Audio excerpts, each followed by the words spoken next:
नमस्कार मित्रांनो, स्वयंनिर्माण या आपल्या यूट्यूब चॅनलवर आपले सर्वांचे स्वागत आहे. ॲटॉमिक हॅबिट्स, लहान सवयींचे मोठे यश. जेम्स क्लिअरच्या तत्वज्ञानाची प्रेरणादायी कहाणी. ब्रिटिश सायकलिंग असोसिएशनची स्थापना 1950 मध्ये झाली, परंतु सुरुवातीच्या काही दशकांत त्यांना फारसे यश मिळाले नाही. ब्रिटिश सायकलिंग खेळाडू आंतरराष्ट्रीय स्पर्धांमध्ये सहभाग घेत असत, परंतु त्यांना जिंकण्यात आणि उच्च स्थानांवर पोहोचण्यात सातत्याने अपयश येत असे. 1990 ते 2000च्या दशकाच्या सुमारास ब्रिटिश सायकलिंग खेळाडूंना टूर डी फ्रान्स सारख्या प्रतिष्ठित स्पर्धांमध्ये विजय मिळवणे केवळ स्वप्नच वाटत. त्यांची सायकलिंग संघटना आर्थिक संकटात होती आणि खेळाडूंना योग्य प्रशिक्षण आणि संसाधनांची कमतरता भासत होती.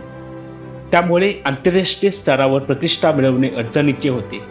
त्यावेळचे टॉप सायकलिंग ब्रँड जसे की कॅननडेल, कॅरोलो, ट्रेक यासारख्या कंपन्या ब्रिटिश सायकलिंग खेळाडूंना सायकलवर बसण्यात नकार देत असत.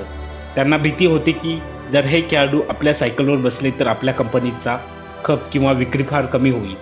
2003 मध्ये डेव्ह ब्रेल्सफर्ड यांनी ब्रिटिश सायकलिंगचे मुख्य कोच म्हणून पदभार स्वीकारला आणि त्यांनी ॲटॉमिक हॅबिट्स या तत्त्वज्ञानाचा अवलंब केला. या तत्त्वज्ञानानुसार प्रत्येक छोट्या घटकात सुधारणा केल्यास एकूण यश मिळवता येते.